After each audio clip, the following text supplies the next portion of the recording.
Mama here, y'all.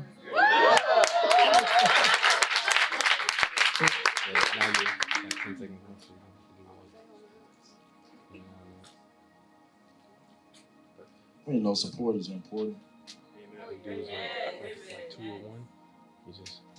Support is very important. It's very vital. I mean, just for a person to show up, out of time in death situations, I know people try to think of what they could say to a friend, a family member when they lose somebody. But what I've learned is that just showing up is good enough. Sometimes you can say the wrong thing and it could make a person feel worse in that time. But just showing up, just showing your face, not saying nothing is a lot to a person in a time of death situations.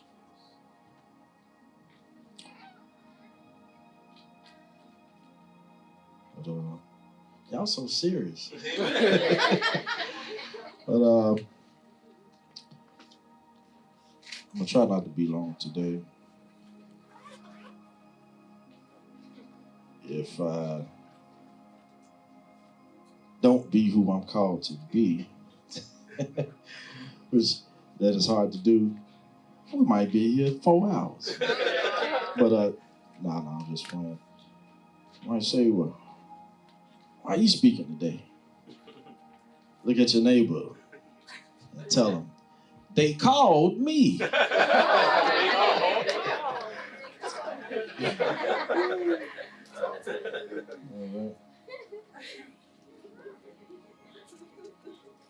I want to share with you a few things that God gave me along the way before I get into the message. You know, it doesn't matter what you are in, but it matters what's in you.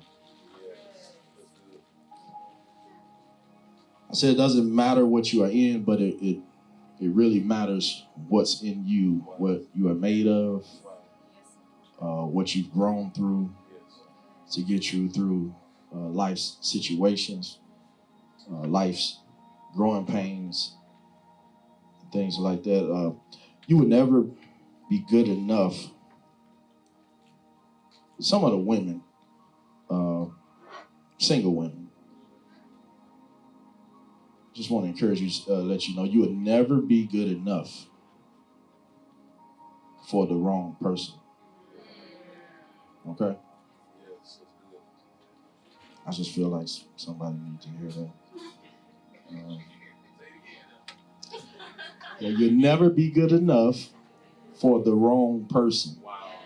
I know a lot of single women, you try and try, you pray and pray and want a husband or vice versa, single men, but you're trying and to be all that you could be for this person. But if they're the wrong person, ain't no good enough. You know, so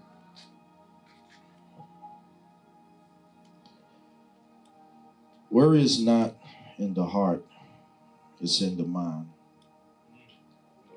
People spend their time developing their gift. People spend a lot of time developing gifts, if it's prophetic or apostleship, pastor, teacher, whatever your gifting is. You spend a lot of time developing. I've noticed in ministries I've been in, people spend a lot of time in trying to develop their gift. But it doesn't develop them. That's good. What I mean by that is their character. It doesn't develop your attitude. You know, we put so much in gifts and learning things and, you know, whatever your passion is, but it doesn't develop you as a person, your character, how you treat people. Because you can be an apostle, you can be a evangelist or a prophetess, but you can be rude to people, you can be mean, you know, selfish, you know, so When you become clean, the demons will leave. Yes. What I mean by that is your mind with the word. When you change your mind, the word cleans you inside out. Have you conformed to your way or Yahweh? Joy is the evidence of inner growth. Don't let the behavior of others destroy your inner life. God sees no color, but your image maturity is demonstrated by behavior. Joy is the evidence of inner growth. So don't let the behavior of others destroy your inner life. God sees no color, but your image maturity is demonstrated by behavior. If you fix your thoughts, somebody point to yourself, say, if I fix my thoughts, he can fix my heart. Do you feel that? Do y'all feel that? If you fix your thoughts, he definitely can fix your heart. An appetite is a reflection of our freedom. Our thinking produces the problem that we are experiencing. Thoughts of unforgiveness of a person that broke your heart, that caused you to be broken, of thoughts of the rape, the thoughts of when you were betrayed by a person. You are listening to what Satan says about the person instead of what God says about the person, who has changed and hadn't showed any symptoms of a setback or fallback. How many find yourself doing that? People fall, people mess up. They do things to hurt you, but we still hold them in prison. We still camp them in prison. It could be years been passed by. The person has changed. They're not that person anymore. But you still see them as that person. And we still holding chains on them. It takes a thought to heal a thought about someone. Boasting is the outward form of the inner condition of pride. The man who has no inner life is a slave to his surroundings. Take care of your inner spiritual beauty that will reflect in your face.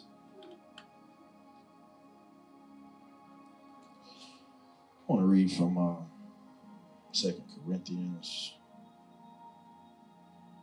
chapter 12, the 9th and 10th verse.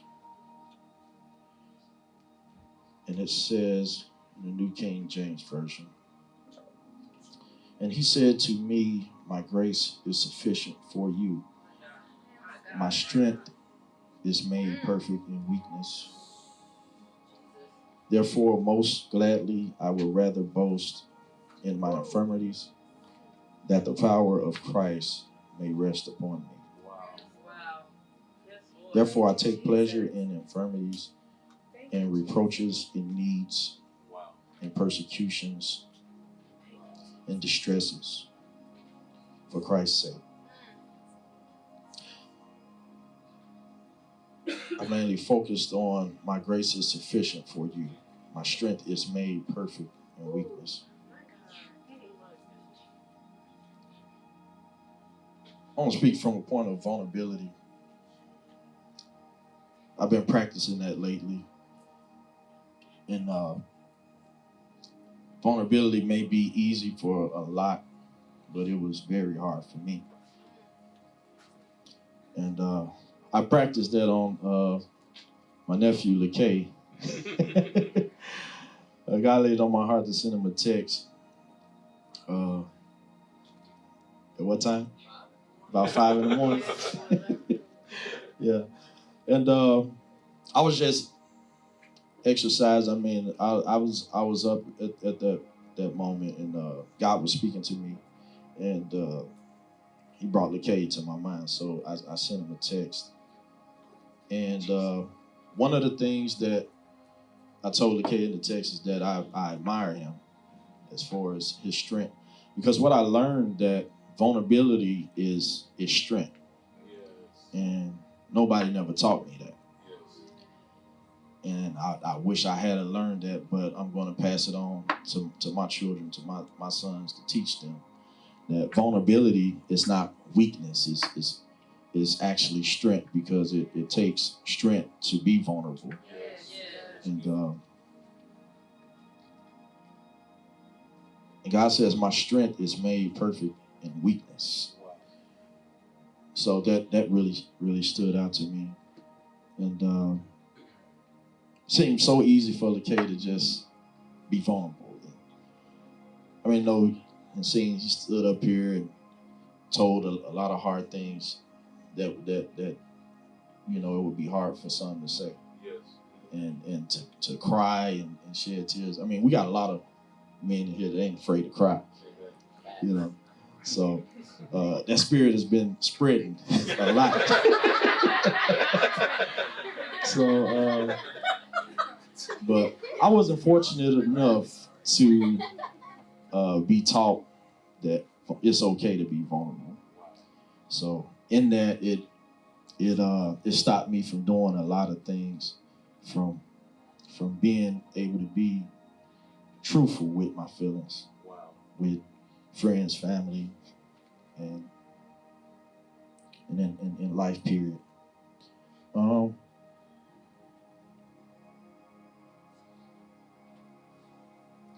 Vulnerability, easily hurt or delicate.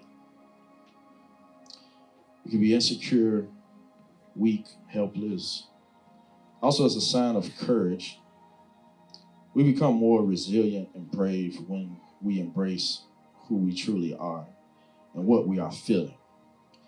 And that's what stood out to me, is to now embrace what I'm feeling, and be able to express how I feel in words to my family, to my friends.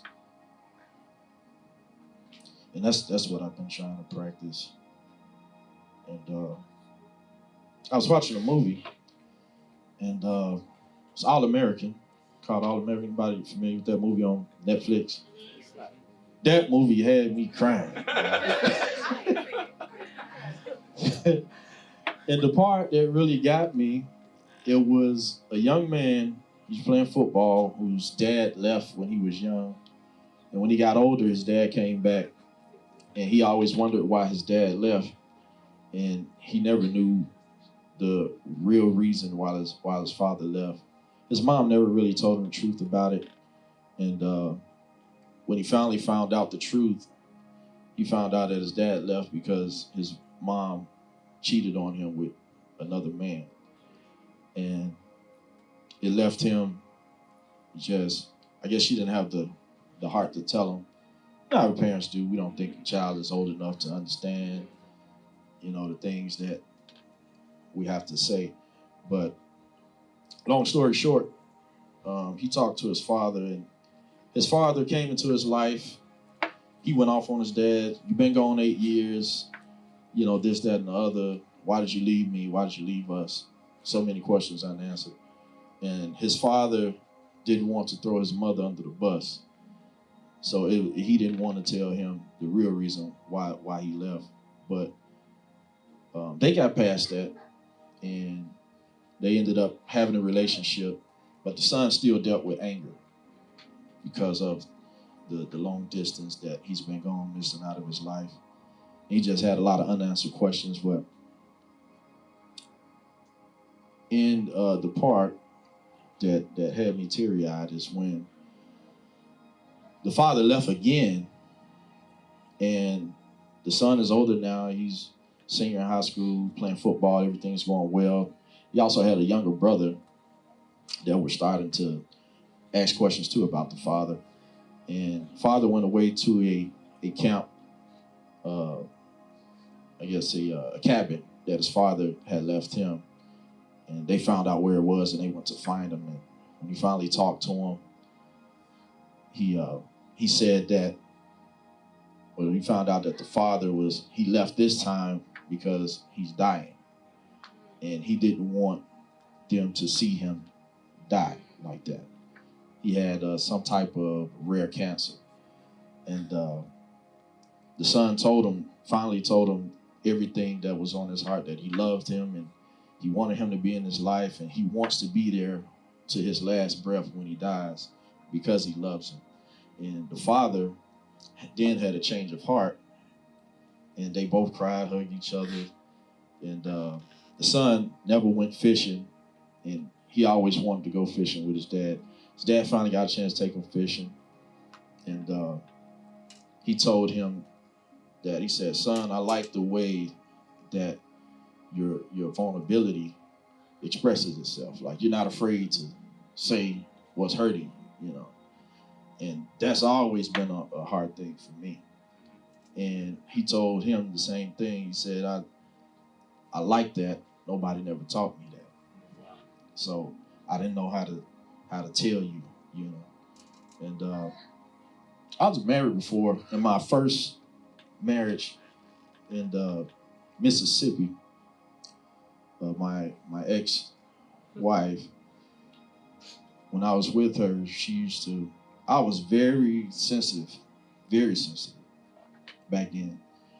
And a lot of hurtful things she used to tell me. I'd break down and cry at the drop of a dime.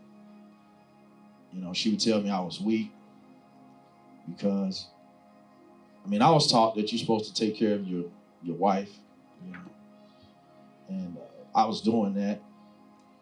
And she said, "You just a yes man. You do anything I say do. I say I want a new pair of shoes. You just got me a pair, and you go out and get it again. And, just this, that, and others. Like, you always crying when I say this and that. You always crying and this and that." And I thought that, well, I'm just expressing the hurt that I'm feeling that you put me through. And when she said that, I didn't realize it. I guess I blocked it out. Over the years after separating and the hurt that I felt, I didn't realize a spirit came on me then to shut down and from now on show no weakness. From now on, I'm not going to express weakness to anybody. I'm not going to be vulnerable because she said I was weak. So now I have to be strong. Nobody's going to be able to tear me down or see me at my weak point. So fast forwarding to my life now, well, not currently now, but some years ago, before I went through some deliverance, I wouldn't show vulnerability to my wife, to anybody.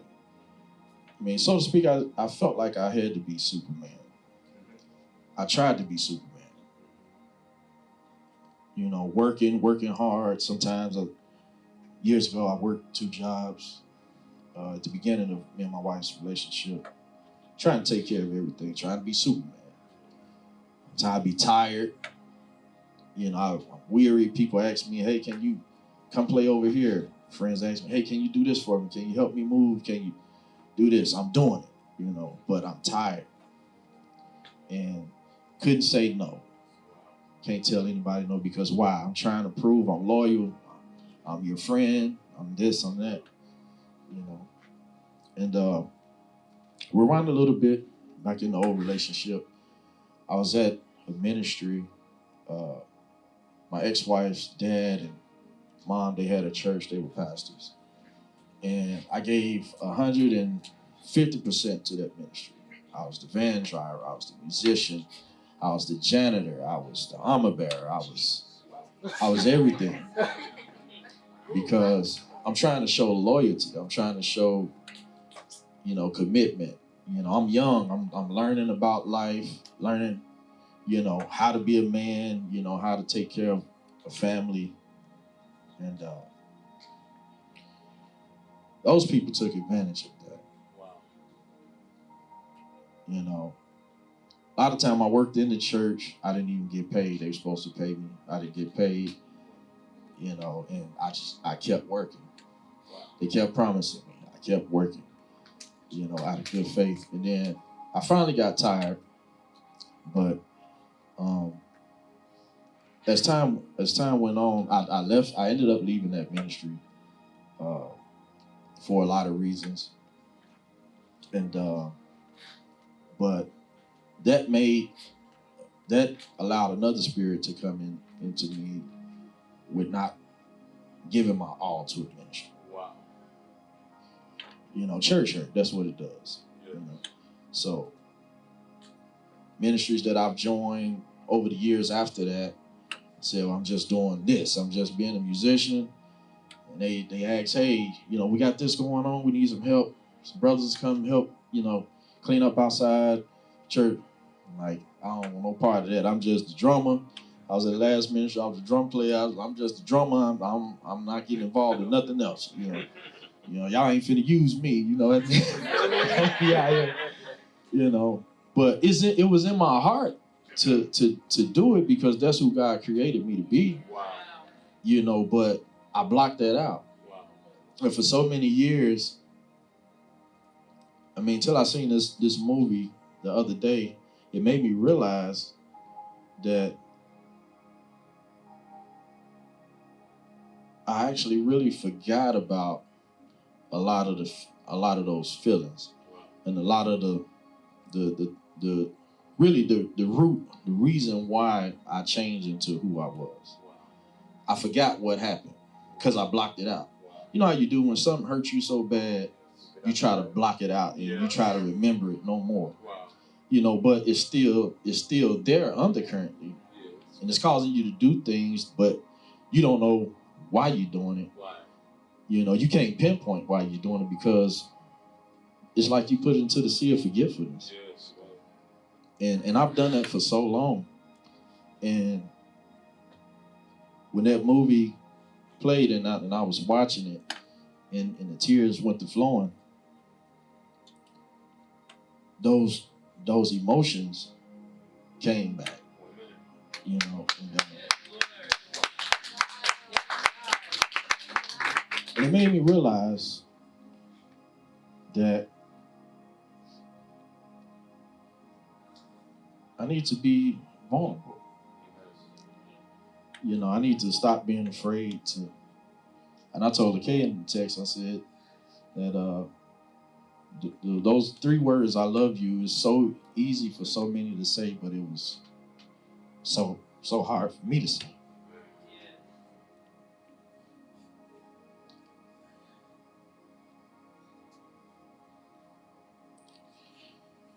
Why is it so hard to be vulnerable? We judge ourselves.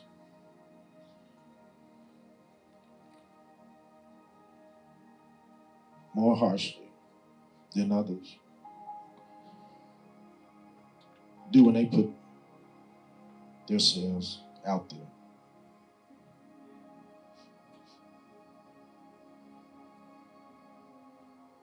Being vulnerable, what I've learned is it motivates for relationships. It motivates intimacy. Yes. And a greater deal of trust. Being vulnerable shows that you feel safe. I feel safe here today to say what I'm saying.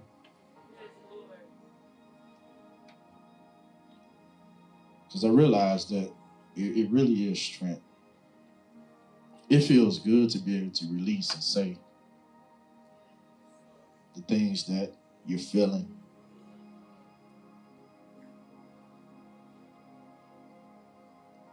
I don't know about you, but it's been so hard just not being able to say. It may be so easy for a lot of you to say how you feel.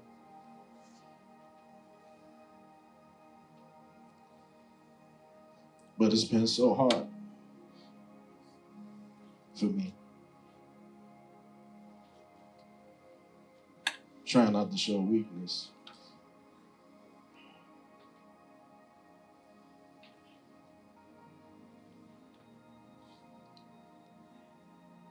So I admire the fire that you have when you pray. Just being you, just when you talk.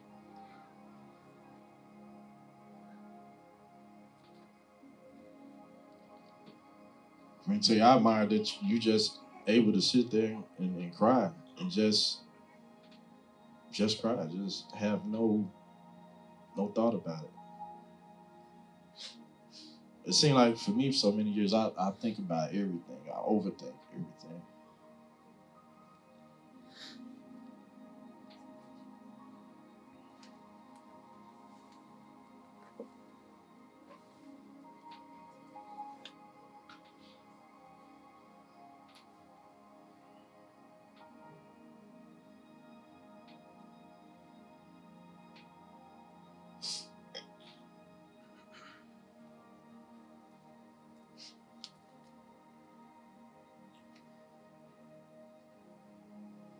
But in all,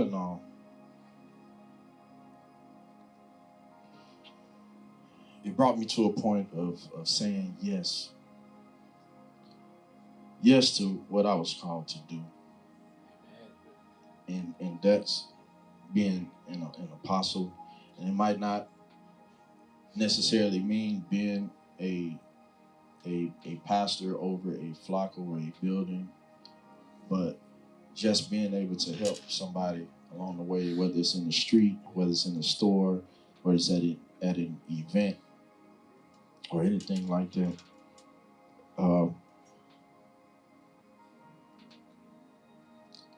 What I realize is that the oil that is on me makes my friends uncomfortable.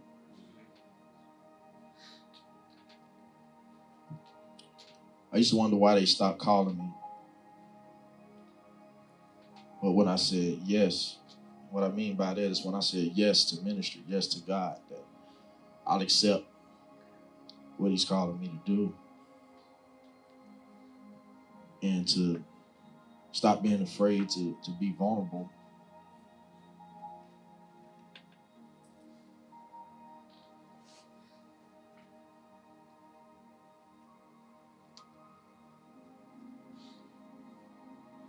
When I sold out to God, when my friends witnessed the elevation of my life, I didn't see it at the time, but they became jealous, envy set in, and they started saying that you acting funny now. You know, all because of a vehicle that I was driving. They said I'm acting funny. I hadn't changed. I still call them, try to hang out with them, but they felt like I've changed. I guess a vehicle defines you. That's the way the world looks at it. Things that defines us to the world.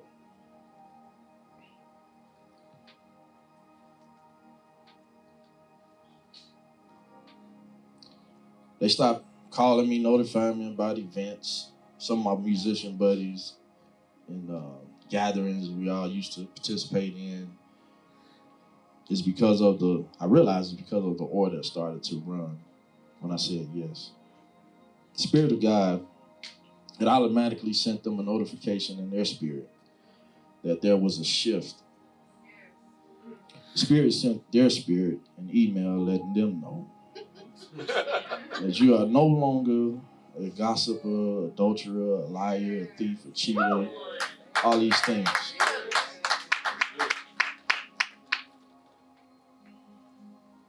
You're not in the clique anymore. I'm fine with that now. Yes. I had a problem at first. Yes. Because I was used to being in the clique.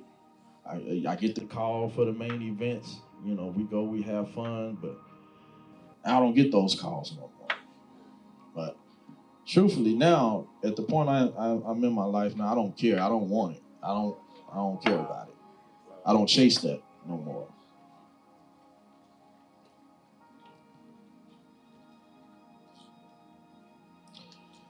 Spirit put in my 2-week notice that I quit.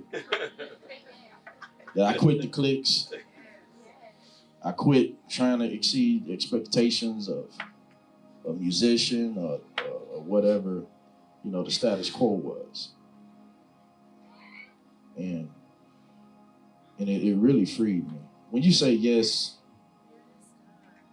Satan will even start using people in your family to try to bring up your past, to discredit you, because you said yes. I fell from grace some years ago, and when I went through a period of deliverance, my family tried to bring it back up or try to discredit me to other people because they seen that I was trying to live right. I've grown past the falling of the grace period, and I guess they didn't like it that I was finally growing and trying to change and move from that. But what I realized was it was envy, it was jealousy, and they was just trying to discredit my character.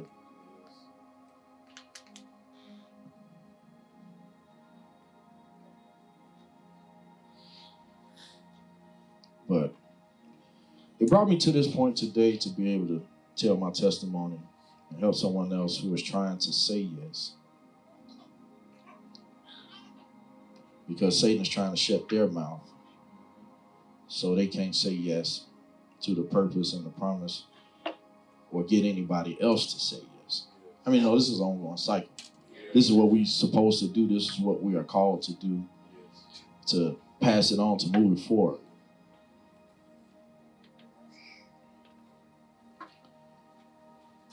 But I realized that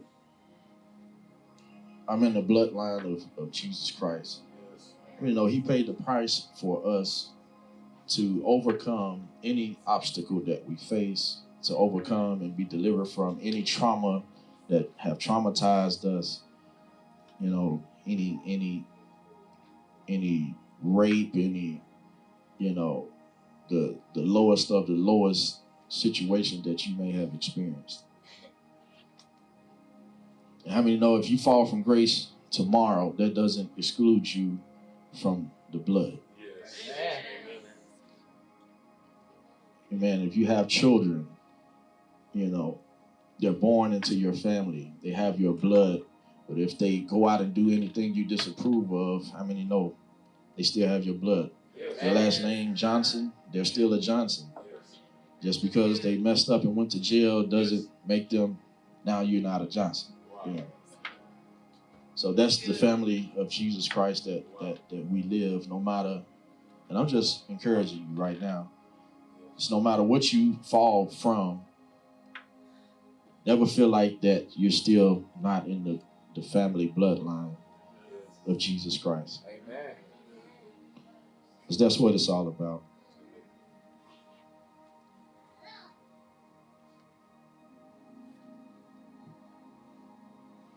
God says to Adam, what are you doing? Why are you hiding? You still are mine, even though you messed up and disobeyed. You're still mine. Yes. So God don't throw us away. We the only ones that throw people away and write people off. Yes.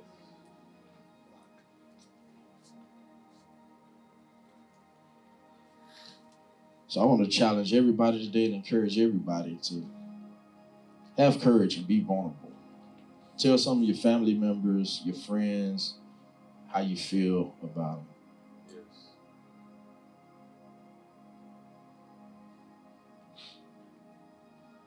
For the marriages, tell your spouses.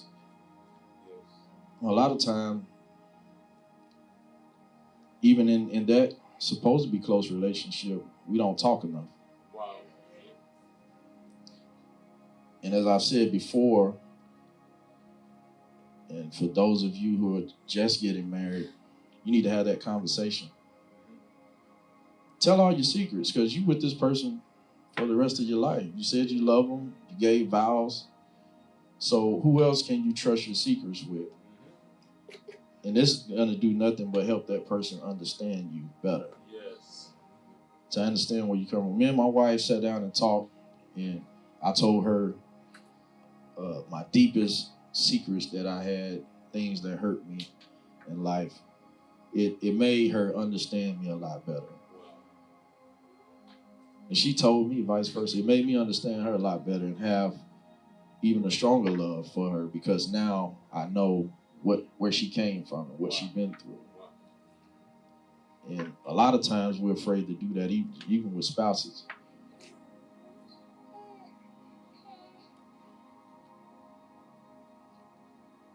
And when we done that, it made us tighter, it made us stronger.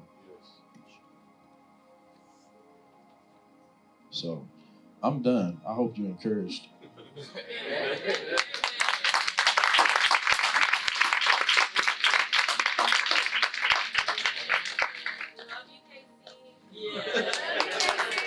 I love all of y'all.